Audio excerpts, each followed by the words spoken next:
So here we are, third day of unleavened bread. I guess I'll start by stating the obvious, The title of the sermon is In the Wilderness. You know, there's an entire book in the Torah, the book of Numbers, that is about the wilderness. And actually the Hebrew title for the book is not Numbers, but Bemidbar, which is to say in the wilderness. And so let's turn there just briefly, as we're talking about the Israelites and how God intervened to extract them from their captivity. Numbers chapter 33. Until Thursday, it was my intention to, one of my main points early on was to make the point that what's going on in Exodus at this time began with Abraham in Ur of the Chaldees. And since that point was pretty well covered on Thursday, I had to rearrange things just a little bit, but that's all right. Some things perhaps need to be reemphasized. But let's notice Numbers 33, because this is a nice, precise outline of the various campsites and the travels that Israel went through as they left Egypt. Chapter 33, verse 1. These are the journeys of the children of Israel who went out of the land of Egypt by their armies under the hand of Moses and Aaron. Now Moses wrote down the starting points of their journeys at the command of the Eternal, of Jehovah, the Lord. And these are the journeys according to their starting points. They departed from Ramses in the first month on the 15th day of the first month. On the day after the Passover, the children of Israel went out with boldness in the sight of all the Egyptians. Yes, I suspect they were quite bold, as a matter of fact. Be glad to be rid of that horrible rigor they were under. Verse 4, for the Egyptians were burying all their firstborn, whom the Lord Jehovah had killed among them. Also on their gods, the Lord had executed judgment. So, in one respect, the plagues were against the gods of Egypt as well, demonstrating that the God of Israel was much more powerful than the gods of Egypt, because they had multiple gods. So, verse 5, the children of Israel moved from Ramses and camped in Sukkot. All right, day one, moved from Ramses to Sukkot. Then, verse 6, they departed from Sukkot and camped at Etham, which is on the edge of the wilderness. All right, so now they're 2 days out and they're on the edge of the wilderness. And then they moved from Etham and turned back to Pi-hahiroth, which is east of Baal-zephon, and they camped near Migdol. Now, so that's day 3. And they departed from before Hahiroth and passed through the midst of the sea into the wilderness and went 3 days' journey in the wilderness of Etham and camped at Marah. All right, so there you have the Exodus out of Egypt, and God led them deliberately into the wilderness. And there's reason for that, I think, and I don't think we have to speculate too loudly or too wildly to understand why he would have done that, why he did it. Looking back historically, especially, let's turn to Exodus 13. So, because there was a direct route to the Promised Land, and what God is doing here with this Exodus is in the process of fulfilling the promises that He gave to Abraham, to Isaac, to Jacob, and so on. And the descendants of Abraham have been multiplied greatly. There's, do the math, roughly 2 million by this time, and going to get larger as time goes on. And he is delivering them just as he promised. But notice chapter 13 of Exodus, and beginning in verse 17. It says, then it came to pass, when Pharaoh had let the people go, that God did not lead them by way of the land of the Philistines, although that was near. For God said, lest perhaps the people change their minds when they see war and return to Egypt. Now, that's interesting. Evidently, you could expect that the Philistines would be trouble. They would cause, maybe they would see vulnerable people and try to take advantage. But there was this concern, and you see it crop up time and again throughout the narrative, lest perhaps the people change their minds and return to Egypt. Now, that's going to come up numerous times in the account as we go through it. And you recognize that the people had a tendency to lose their focus. And here's the instruction from God, and yea, verily, we've been extracted from slavery and liberated, and yet the first little trial comes along, we get distracted, and we become negative, and we're no longer bold, if you will, no longer excited, and now we're whining and moaning and complaining. So evidently, this was a tendency God perhaps was anticipating. But nevertheless, into the wilderness they went. So, verse 18, so God led the people around by way of the wilderness of the Red Sea, and the children of Israel went up in orderly ranks out of the land of Egypt. Now, it's interesting. You think about what they had put up with. You know, Abraham was told, and we'll touch on that a little bit, that it'd be a long time before these promises were fulfilled.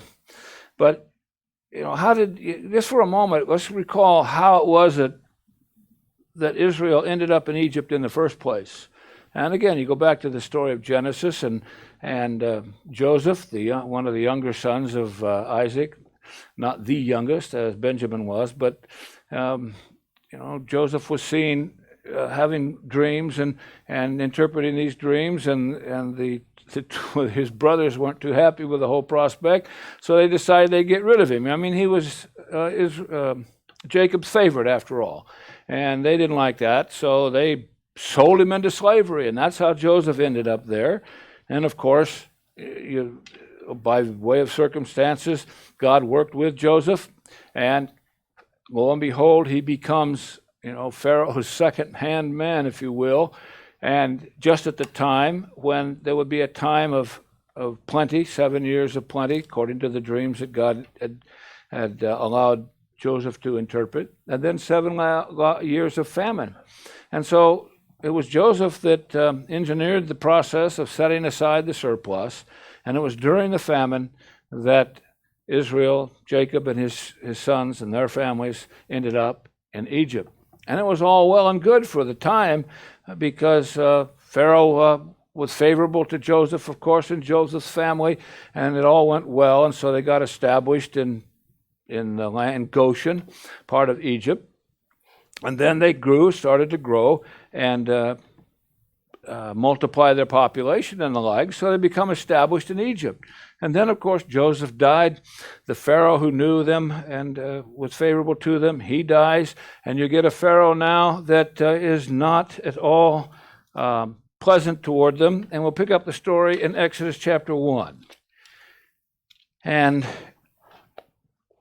so by this time, the population evidently has expanded quite a bit, and Pharaoh's taking note. Chapter 1, verse 8 of Exodus, and there arose a new king over Egypt who did not know Joseph. All right, so this is going to cause trouble. And he said to his people, look, the people of the children of Israel are more and mightier than we.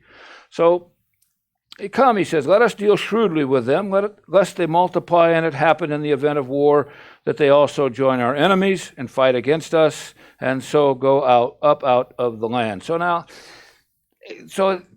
Israel, their population is growing, and they're seen as a potential enemy in the event of war. Pharaoh was concerned that they might ally themselves with some invading army and be troublesome, and so he wanted to do something about that. Well, okay, what did he do? Well, verse 11, therefore they set taskmasters over them to afflict them with their burdens, and they built for Pharaoh supply cities, Pithom and Ramses. All right, now, once again, you see, he's concerned about Israel and about losing them. They multiply and they go out of the land. In the event that there was a war, they would leave. Now, recognize in ancient times, even up to, till the point where we became proficient at utilizing fossil fuels, the primary energy for building empires was muscle, human muscle, animal muscle, and what engineering they could put together. And so to lose Israel. I mean, they put them into slavery, and now it becomes a primary energy source to carry out Pharaoh's building projects and the like. And of course, he wouldn't be too anxious he wouldn't want to lose that source of labor. Now, at some point in time, verse 11, they set taskmasters over them to afflict them with their burdens. So there came a day when taskmasters, what does that mean? I mean, it's like an invasion. Pharaoh sends in his armies, and bingo, suddenly you are a captive people. Suddenly you are an enslaved people, not unlike Nazi Germany pulling into Poland, and from Poland into, Norway and Denmark and Belgium and so forth. France taking over the whole works. At some point in time, you send in an occupying army, because I don't suppose people want to come up under taskmasters and become slaves voluntarily. But this is what was happening. So verse 12, the more they afflicted them, the more they multiplied and grew. That's interesting. But nevertheless, they were in dread of the children of Israel. So Egypt's dread continued to grow as the population seemed to prosper in spite of their burdens. Verse 13, so the Egyptians made the children of Israel serve with rigor, and they made their lives bitter with hard bondage, in mortar, in brick, and in all manner of service in the field. All their service in which they made them serve was with rigor. All right. So now, of course, God knows what's going on, and he can see this, and God will indeed intervene at some point, and even now begins to intervene. I always find it interesting to see God's starting point when he decides to intervene. So how does God intervene in removing the affliction and liberating the children of Israel from their captivity in Egypt? Well, a child is born. Chapter 2, Moses is born, all right? And you saw it. So it's interesting. Moses will be 40 years in Egypt, and then because of his short fuse, I guess, and he kills an Egyptian who was afflicting a Hebrew and had to flee the country. Ended up in Midian, where he married and served his father-in-law for 40 years as a shepherd. I always find that interesting. 40 years in Egypt, 40 years to learn a new way of life in Midian, out in the desert someplace. So it's as though he had to unlearn all of his Egyptian qualities. I mean, he was raised in the court of Pharaoh. Pharaoh's daughter pulled him out of the Nile River, and he became a member of the household. So after 40 years, he's thoroughly Egyptian. He looks like an Egyptian. He talks like an Egyptian. He dresses like an Egyptian. For all intent and purposes, he is an Egyptian. So 40 years of, herding sheep, then you get a whole different perspective on life when you're dealing with livestock as opposed to being the prince of Egypt. So the people are enslaved. Now, this Moses, this child that's born here in chapter 2, that child is going to return one day at the age of 80 to be the instrument with which God will extract the people from Egypt. Now think about that. In all likelihood then, every single human being, every single Israelite in this case, in Egypt at this point, at the point that Moses was born, would die. They wouldn't be even around. It'd be a whole new generation or two, or three maybe, by the time Moses was finally dispatched to be the instrument, like I say, to extract the people from slavery. So God can see the end, and we're wondering what's going on, and God's in the process of sorting things out and beginning the process of liberation. So it's kind of interesting. I wouldn't have done it that way. If you're going to liberate them, go liberate them. Why mess around for 80 years? Well, after a while, you quit asking why. That's been my experience anyway. And it's the human proclivity, of course, to want to question God. Well, why did he do it that way? Well, why did he do it the other way? Well, we read the history, and I guess it's human nature to want to second-guess the history and the narrative as it's presented to us. But matter of fact, this is the way he did it, and it worked out fairly well to support his purpose. Now, so here we are. We're in the process of beginning the extraction, because it's Moses that's going to be the one that does it. Now, just for a moment, I want to go back to Genesis chapter 15 and note a couple of things relative to Abraham.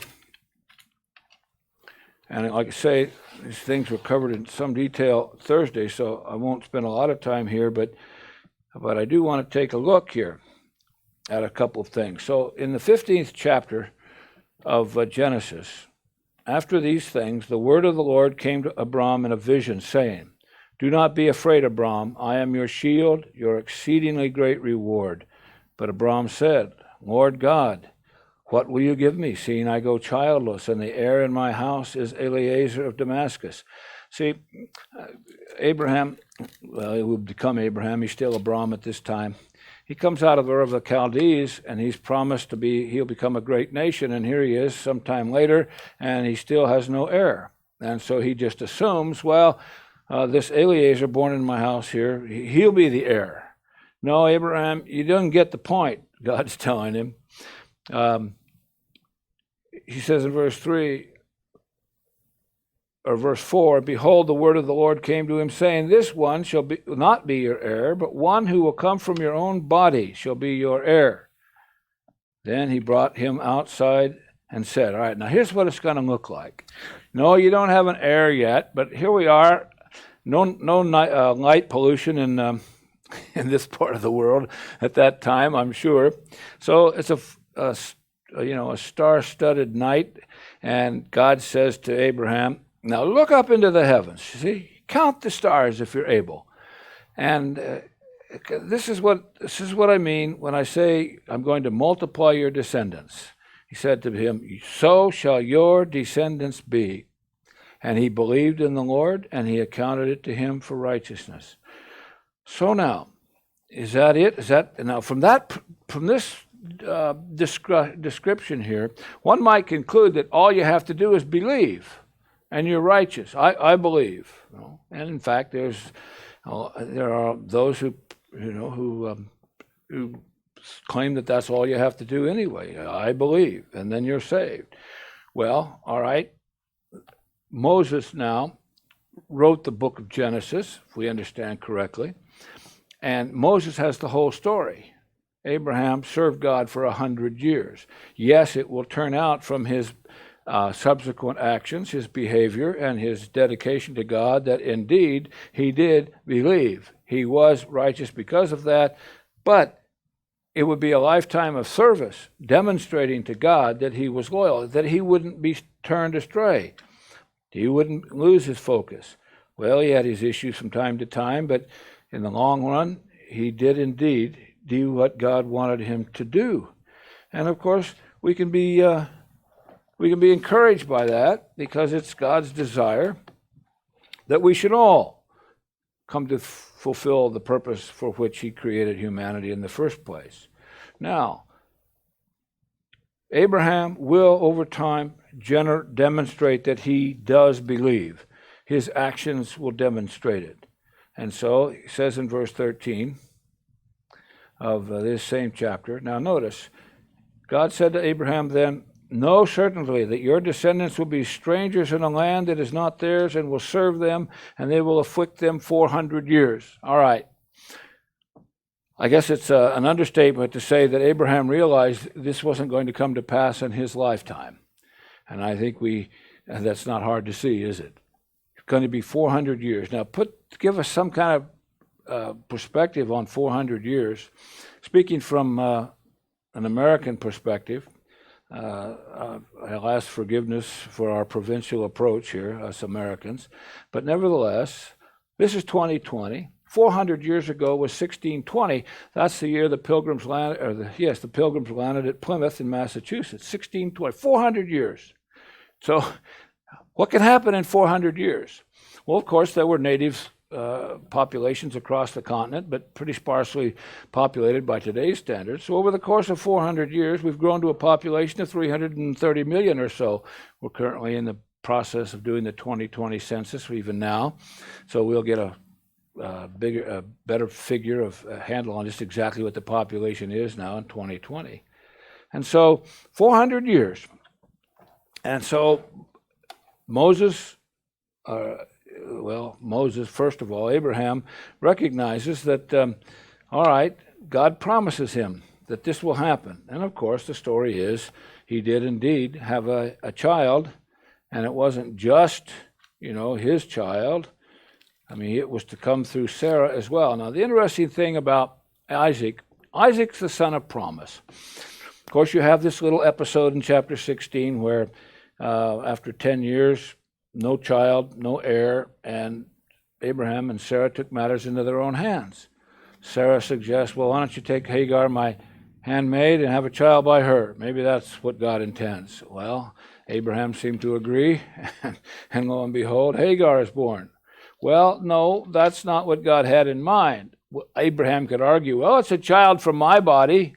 No, you're going to include Sarah as well. Now, the interesting part about the son of promise, Isaac, was that was a miracle. It took a divine intervention into a marriage that was sterile, not fertile, and God had to intervene in order so that now looking back on it, nobody can take credit for having engineered something one way or another. God was the one that engineered the child of promise that would lead to the Messiah, who would be a blessing, bring a blessing to all nations. And so it was when Isaac and Rebekah had twins, Jacob and Esau, and it was stated right up front that the younger Jacob, or the elder Esau, would serve the younger Jacob. That was prophesied before she even gave birth. And the whole point of that was that then Jacob was chosen from the womb, so not because of his superior position one way or another, but because God selected him. It's by election, not by merit. And so that goes a long way, and that's the principle by which God works. Nobody's going to stand before God with his list of merits and say, look here, you owe me. No, it doesn't work that way. God doesn't work that way. None of that sort of thing. So, all right, let's notice now, back to Exodus chapter 6, just leading up to the time when God would begin working miracles in the form of plagues against Egypt to soften them up so that Pharaoh would agree to let them go. So, chapter 6 of Exodus. Now remember, 400 years have gone by now, and the current crop of Israelites have been born into slavery generation after generation for, I think, well over 200 years now, and so they are thoroughly slaves, and that's all they've ever known. So then the Lord said to Moses, now you shall see what I will do to Pharaoh. For with a strong hand he will let them go, and with a strong hand he will drive them out of his land. Well, of course, he wasn't very cooperative to begin with, and didn't think he had to let them go. Didn't want them to go, obviously, because they were a major part of his economic system. So God spoke to Moses and said to him, I am Jehovah, I am the Lord. I appeared to Abraham, to Isaac, to Jacob, as God Almighty, but by my name Jehovah I was not known to them. I have also established my covenant with them to give them the land of Canaan, the land of which pilgrimage in which they were strangers. All right, so he makes this covenant. The description is eventually they will take possession of the land from the river of Egypt, the Nile, all the way to the Euphrates. Well, that hasn't happened yet, not even under David and Solomon. But eventually it will take place. We can, well, of course, again, with regard to Abraham, clearly he's the father of the faithful. And you ask yourself the question, well, which covenant was Abraham operating under? So Abraham clearly was involved with God, and God had a much greater purpose than just numbers of offspring, but he was the beginning. This is where God started. And God can see the big picture. He can work it out. We look at the circumstances around us, and we're not sure how things are going to work out. And, we have to learn to trust God. That's what it's all about, learning to trust God. So I have established my covenant with them, verse 4, to give them the land of Canaan, the land of their pilgrimage, in which they were strangers. And I have also heard the groaning of the children of Israel, whom the Egyptians keep in bondage, and I have remembered my covenant. All right, so we're going to take some action now, and we're going to begin to deliver on our promise, even after 400 years. And that's what he said, so that's what he's doing. Verse 6, therefore say to the children of Israel, I am Jehovah. I will bring you out from under the burdens of the Egyptians. I will rescue you from the bondage, and I will redeem you with an outstretched arm and with great judgments. So the intervention is not going to be something hidden away in a closet somewhere. This is going to be great judgments, massive interventions, miracles of the first order, if you will. Verse 7, I will take you as my people, and I will be your God. Then you shall know that I am Jehovah your God, who brings you out from under the burdens of the Egyptians. That's the bottom line. You will be my people, I will be your God. That's the bottom line all the way from the time of Egypt right on down to now. So I will bring you into the land which I swore to Abraham, to Isaac, to Jacob, and I will give it to you as a heritage. I am Jehovah. All right? So there you have it. So here we are. Time to get involved. Now I want you to notice verse 9 in particular. You know, you read over these scriptures and these examples, and time after time, and you know, how many times have I done this? 50 years and more now. And you always, every now and again, you will run across something that you didn't see before. Now notice verse 9, Exodus 6. So Moses spoke thus to the children of Israel, but they did not heed Moses. All right, well, that's no surprise.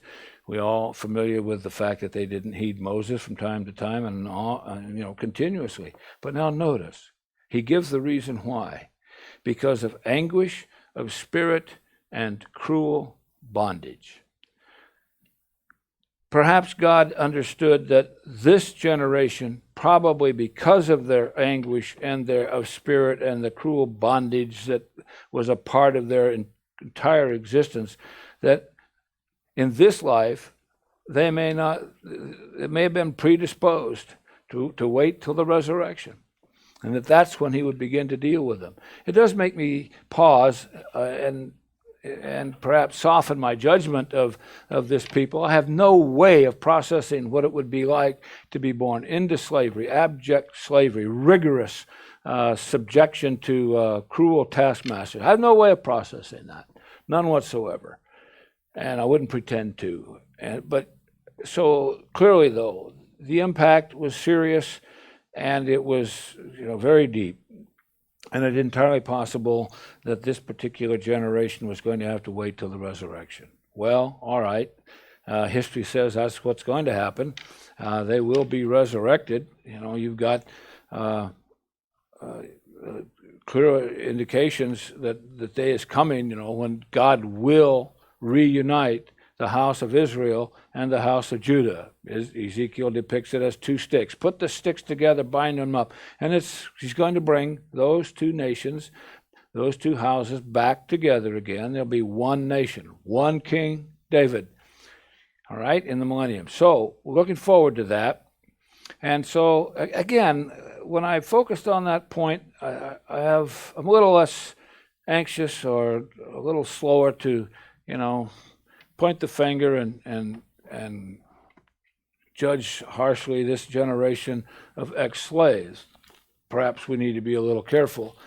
Well, probably a good lesson, for any situation. A whole lot less likely to judge. So I don't know what you call it, shell shock, PTSD. They're timid, unbelieving. This generation will ultimately perish in the wilderness. And perhaps that's just the way it had to be, and that's the way God would eventually work with them via the resurrection. Well, I guess you could say that's the way he's going to deal with most people, via the resurrection, the great fall harvest. All right, so Exodus 13, moving ahead. So we have this series of plagues God is getting Pharaoh's attention, demonstrating that he's greater and more powerful than all the Egyptian gods. And, of course, chapter 13, 12 and 13, we have the story of the slaying of the firstborn. And with that, Pharaoh's spirit is completely broken, and that's enough. Get out of here. We don't, get out of my sight. Let's pick up the story in chapter 13, verse 17. So it came to pass, when Pharaoh had let the people go, that God did not lead them by way of the land of the Philistines, although that was near. All right? You look at a map, right out of Egypt and east a ways and turn north, and there you are, promised land. Now, why was that? Lest perhaps the people change their minds when they see war and return to Egypt. Now, it's interesting, isn't it, that, and you'll see this come up several times in the narrative, that the children of Israel just says, well, we'd been better off if we'd have just stayed in Egypt.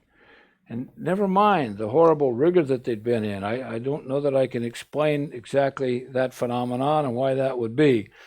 But nevertheless, that was the tendency. It was right there. So, continuing then, verse 18. So God led the people around by way of the wilderness of the Red Sea, and the children of Israel went up in orderly ranks out of the land of Egypt. And the orderly ranks, I don't know if this is exactly the way it was set up in the book of Numbers, but the book of Numbers goes into detail as to how the company the whole nation was ordered by tribe. And when it came time to move, they moved up in an orderly fashion. So, verse 19, Moses took the bones of Joseph with him, for he had placed the children of Israel under solemn oath, saying, God will surely visit you, and you shall carry up my bones from here with you. So Joseph is going back home. Verse 20, so they took their journey from Sukkot and camped in Etham at the edge of the wilderness, as we saw in Numbers 33.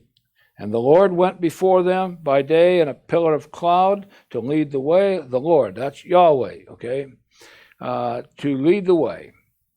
It was a cloud by day and a pillar of fire by night. So as to go by day and night. Verse 22, he did not take away the pillar of cloud by day or the pillar by night from before the people. So it was God's intention to dwell in the midst of the people from the very beginning. And he was right there to lead the way.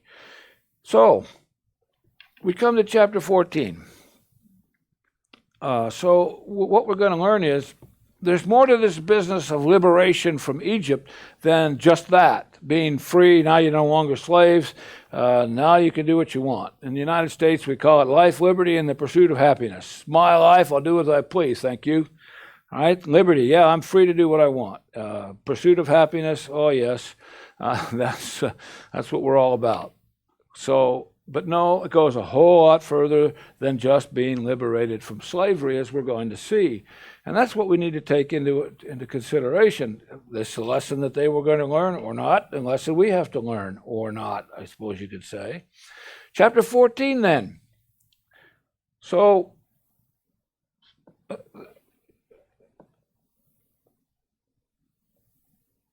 well, first of all, before we go to chapter 14, let's go to chapter 19, because this is they've arrived at Sinai, and God's going to enter into the covenant with them.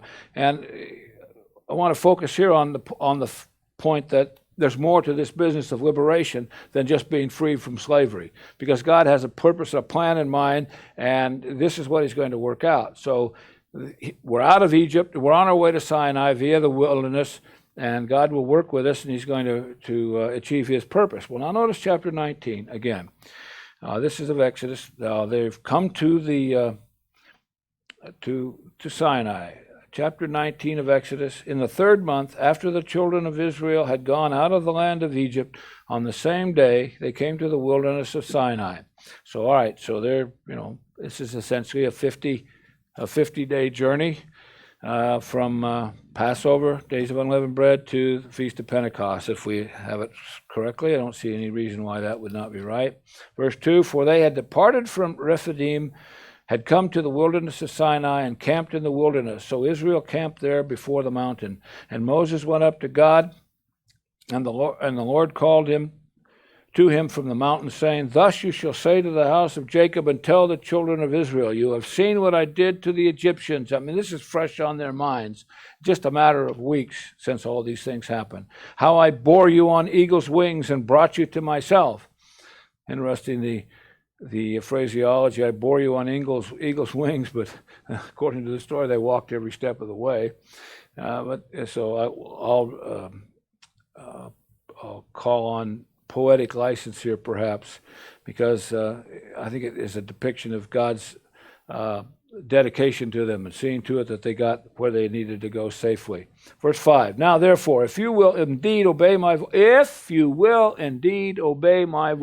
it isn't just a matter of me liberating you from slavery, now you go do your own thing. No, if you indeed obey my voice, keep my covenant, then you shall be a special treasure to me above all people, for all the earth is mine. All right. God has special things in mind for the descendants of Abraham, and he's in the process of fulfilling his promises to Abraham, Isaac, Jacob. And here we are. Verse 6, You shall be a kingdom of priests and a holy nation. These are the words which you shall speak to the children of Israel. All right. Now, this is quite a vision God has for these ex-slaves. But his intent is to have a people, a kingdom of priests, a holy nation. And that would be to serve him and to do what? And to serve other nations under God's guidance. So, verse 7. Moses came and called for the elders of the people and laid before them all these words which the Lord commanded them. Then all the people answered together and said, All that the Lord has spoken, we will do. There you have it. We will do it. So Moses brought the words of the people to the Lord. And the Lord said to Moses, Behold, I come to you in the thick cloud, that the people may hear when I speak with you, and believe you forever. So Moses told the words of the people to the Lord. All right, we're going to enter into this agreement. All right, now let's go back to chapter 14. You see, once again, God has something more in mind than simply liberating people from slavery. And likewise, God has something in mind for us beyond just removing the death penalty, if you will. We come into a covenant with God, and it's not like we're liberated and we're free to do as we please. We are under a master of one sort or another. We're under the master, which is sin, until we're liberated from it. And then once we're liberated from it, what? Now, God is our master. It's not a matter of being without a master, doing your own thing. No, all human beings are under some master. We have the privilege and the opportunity to have God as our master. But recognize that. We haven't been liberated to do our own thing, however we might imagine that. Exodus 14. Pick it up in, verse 11.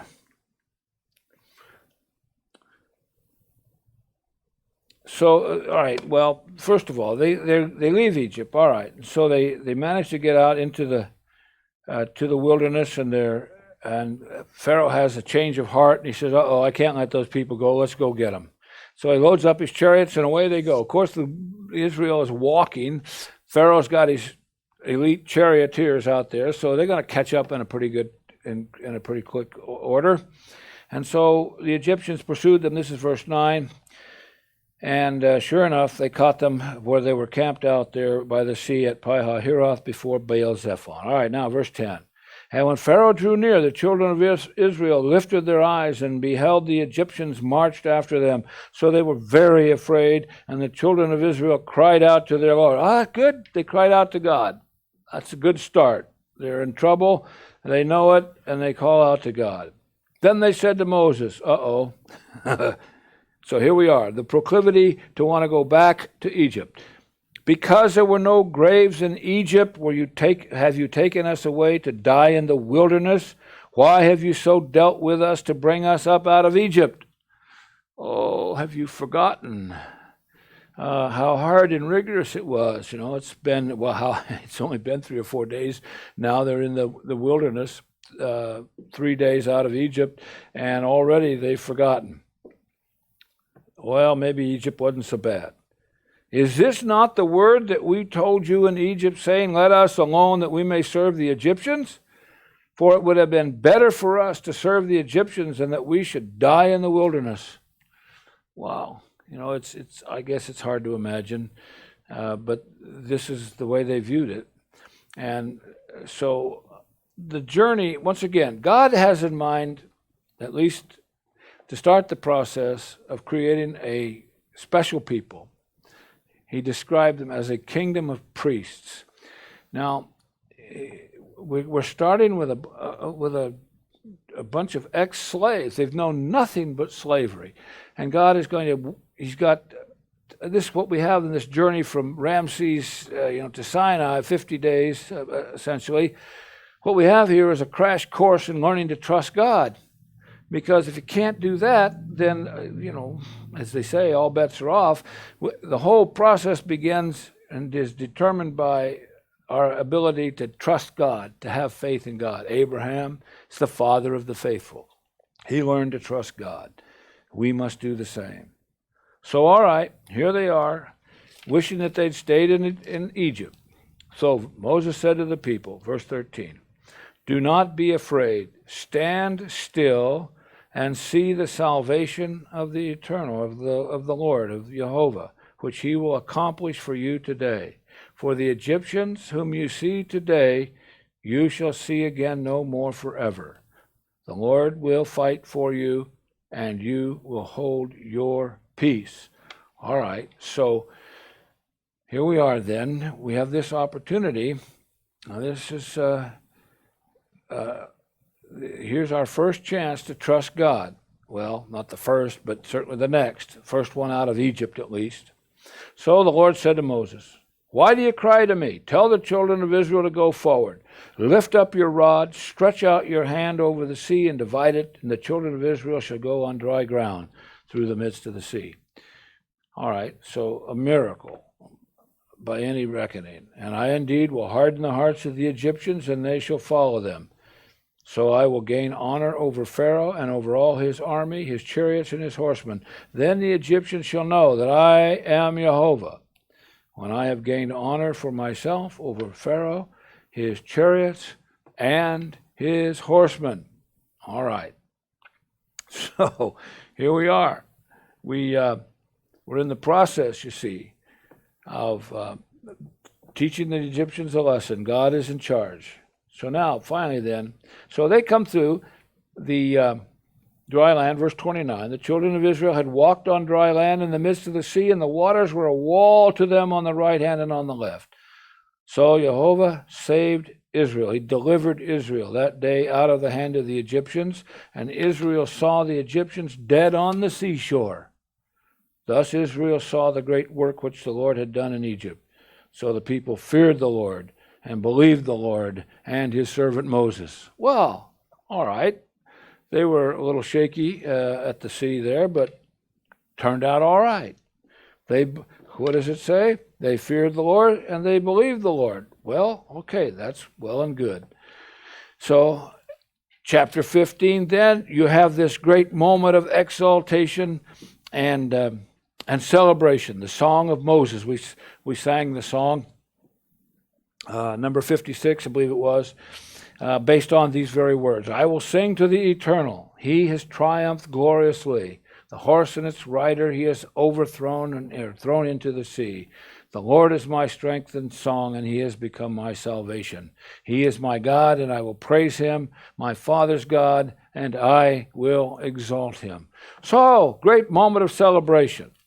And everybody is excited about the prospect of their current situation. Verse 20, notice. Then Miriam, the prophetess, the sister of Aaron, took the timbrel in her hand, and all the women went out with their timbrels and with dances, and Miriam answered them, Sing to the Lord, for he has triumphed gloriously. The horse and its rider he is thrown into the sea. All right, so once again, this is, tremendous opportunity, a tremendous blessing that they have. All right, so then Moses, verse 22, brought Israel from the Red Sea. Then they went out into the wilderness of Shur, and they went 3 days in the wilderness and found no water. Okay, testing continues, all right? Got to learn to trust God. And of course, you're in a desert. You're in the wilderness. And of course, it's dry, it's parched. That's the characteristic of wilderness in this part of the world. So they came to Marah. Verse 23, could find no water there. It was bitter. There was water, but it was bitter. So they called the name Marah. And the people complained again against Moses, saying, what shall we drink? Well, I guess that's a fair question, isn't it? You're in the desert. You followed God's lead, the cloud by day and the pillar of fire by night. And here we are 3 days into the wilderness, and the water is bitter. All right, so God tests us, you see, because he wants to know what's in our heart. He wants to know just where our allegiance lies. So, what shall we drink? So he cried out to the Lord, and the Lord showed him a tree. When he cast it into the waters were made sweet. There he made a statute and an ordinance for them, and there he tested them. All right, it's a test. Will you trust God or no? And you say, well, it's an interesting solution to bitter waters, isn't it?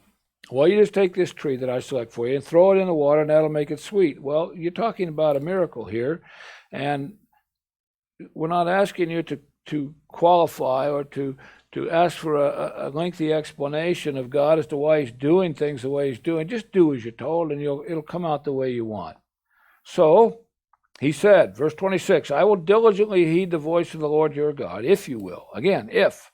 All right? This is contingent on diligently heeding the voice of the Lord and do what is right in his sight. Give ear to his commandments. Keep all his statutes. I will put none of these diseases on you which I brought on the Egyptians, for I am the Lord who heals you. All right, so they had a test. And again, like I say, there's a series of tests because God wants to know where their heart is.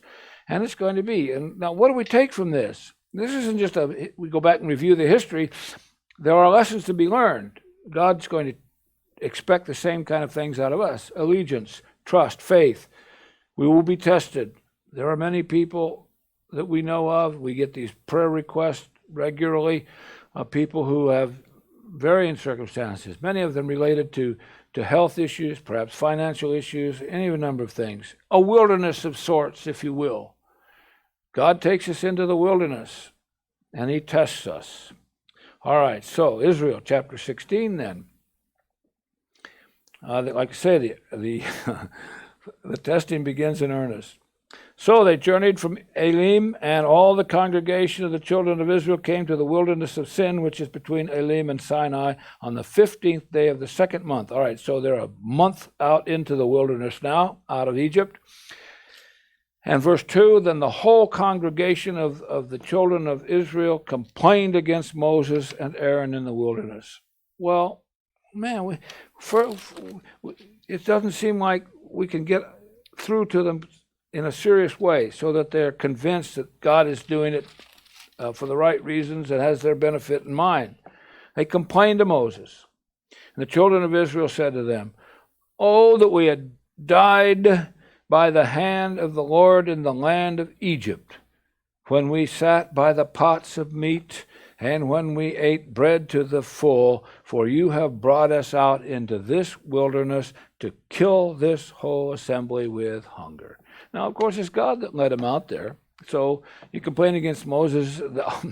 They just were following the cloud, and the people came along. They got this far, and now all of a sudden we don't trust God. You just brought us out here for the purpose of killing us. And so, well, what are you going to do? Well, okay, the story is God gave them manna. And, I'm not deliberately starving you. But then, there again, what's the purpose of the manna? It's to demonstrate to the people that God is capable of providing their needs regardless of the circumstances. Can we learn that lesson? Is that a lesson only for Israel and they failed? Or is that a lesson for us as well?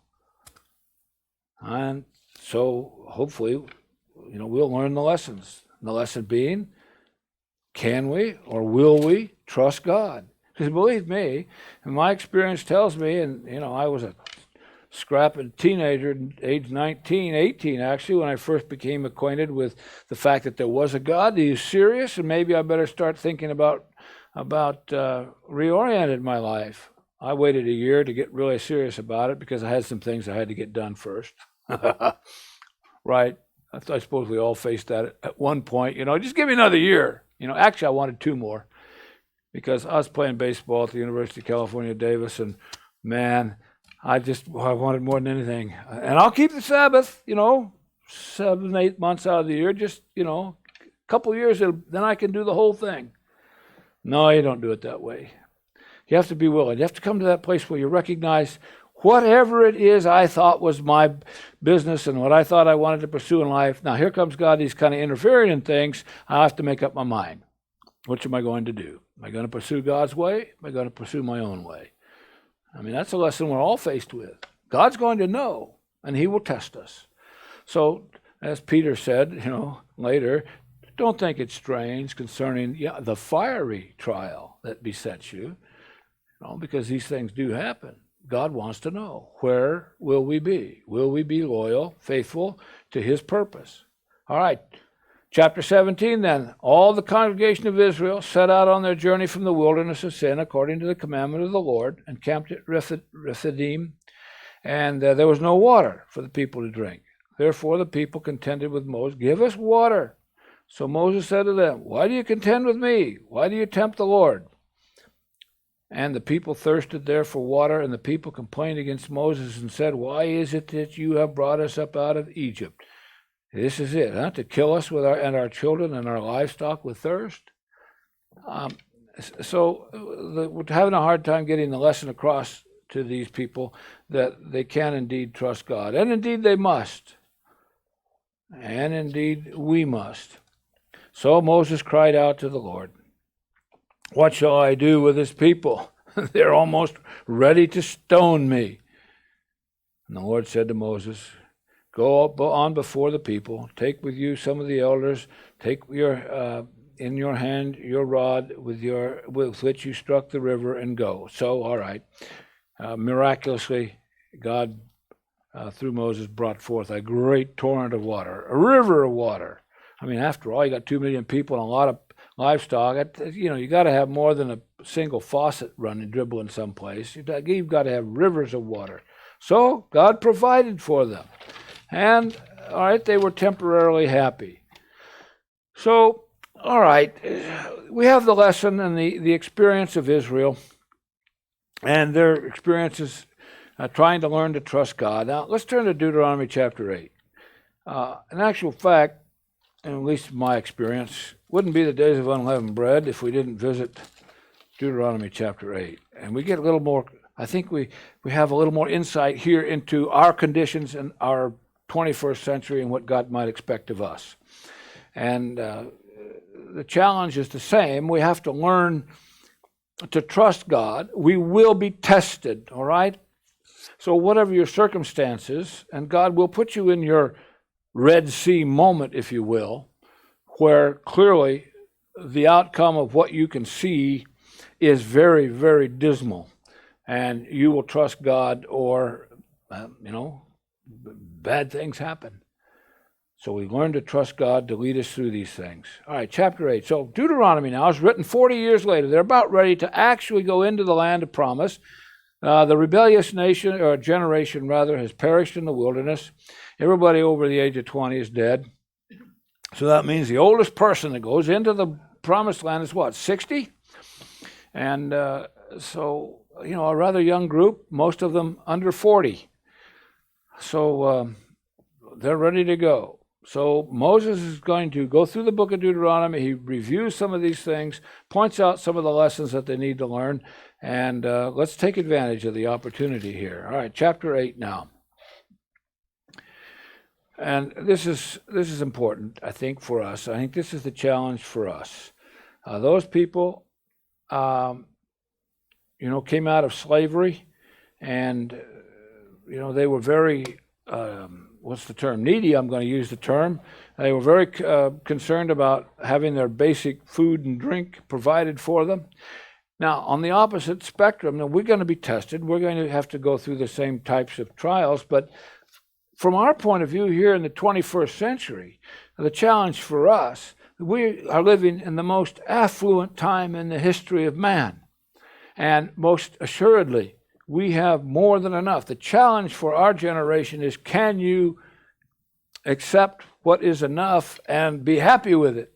Because none of us have enough. We all have far more than enough when you get right down to it. Now notice what he says, chapter 8. Every commandment which I command you today, you must be careful to observe, that you may live and multiply and go in and possess the land of which the Lord swore to your father. All right, the moment's here. Finally, after all the delays and so forth, we're finally lined up and ready to go into the land. But you've got to keep the commandments. You've got to obey God. Verse 2, and you shall remember that the Lord your God led you all the way these 40 years in the wilderness. Why? To humble you, to test you, to know what was in your heart, whether you would keep his commandments or not, good times and bad times, doesn't matter. Will we dedicate ourselves to God's way or no? And so, in many respects, when you consider that the God of this world is the devil himself, and for all intent and purposes, we are in the wilderness. It's a spiritual wilderness for sure. And there are those occasions when we've all experienced wilderness in the form of whatever, difficulty of one sort or another, illness, financial setbacks, things that are uncertain, and we're not sure whether or not our basic needs are going to be supplied. It's wilderness-like. And God works with us, guides us, and hopefully we learn to trust him and have faith in him. Verse 3, so he humbled you. Sorry, that's a lesson for all generations. We will be humble. All right? You can underline that one. Put it on your refrigerator. He allowed you to hunger. Oh, he let them get hungry. Yeah, and you know what happens when you get hungry. He fed you with manna, which you did not know, nor did your fathers know, that he might make you know that man shall not live by bread alone, but by every word that proceeds from the mouth of God. All right, Jesus will later quote this from this particular verse as he confronts the devil and his temptation. And there you have it. Life is more than the basic needs, the physical needs. So, we must learn to apply and to use the Word of God to the, we need to rely upon that as surely as we rely on our daily bread, if you will. Verse 4, your garments did not wear out, nor did your foot swell these 40 years. You should know in your heart that as a man chastens his son, so the Lord your God chastens you. Therefore, you shall keep the commandments of the Lord your God, to walk in his ways, to fear him. For the Lord your God is bringing you into a good land, a land of brooks. Now notice, let's think about our current world and what are privileged to enjoy. Because if this is a description of the promised land that Egypt or that the Israelites were about to possess, think of it in terms of our own land and the many wonderful things that God has provided us with.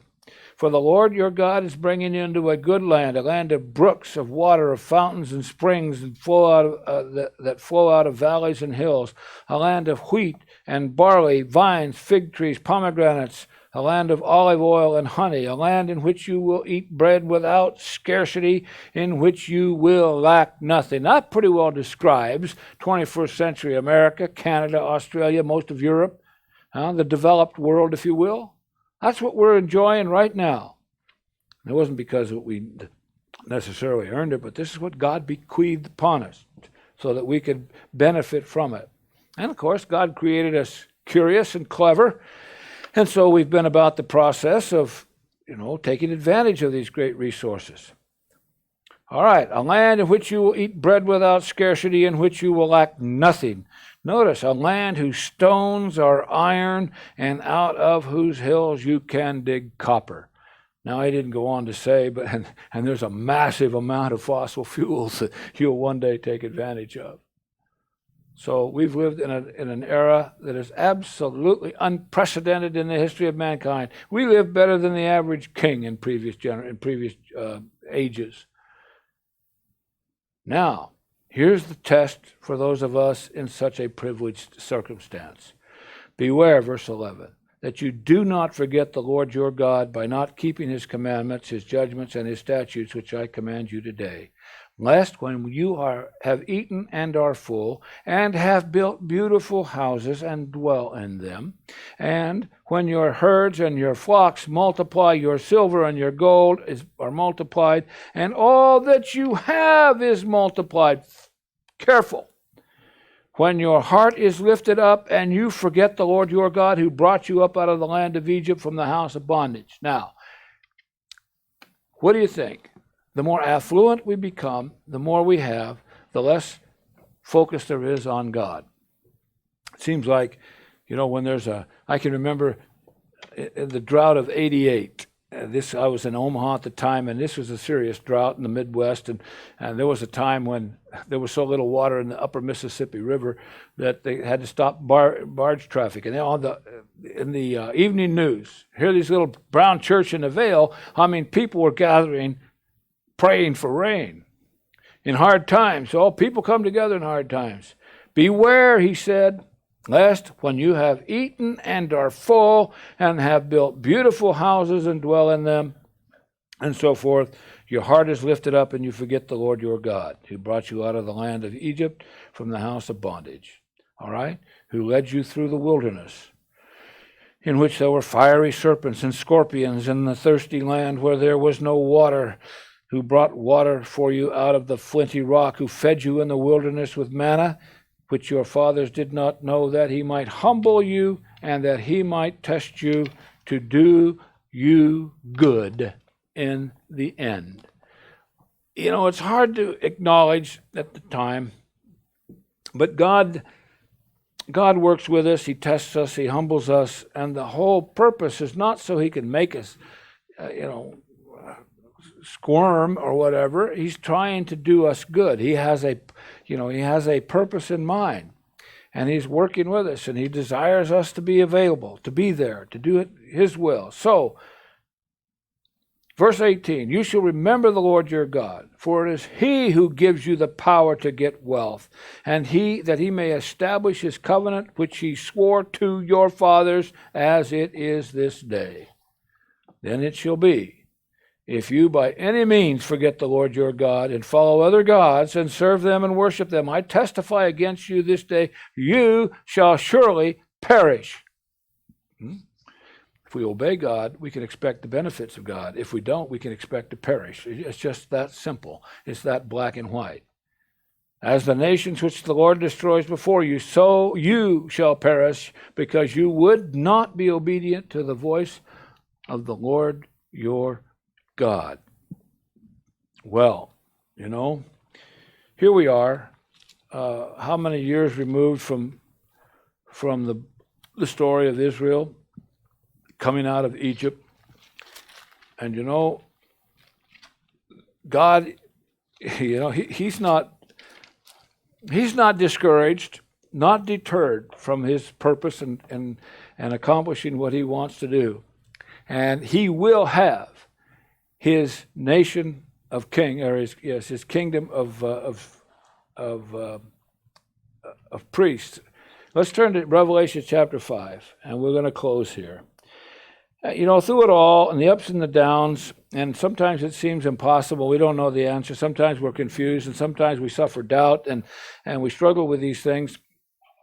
And the bottom line is, we have to run the whole race. What else can we say?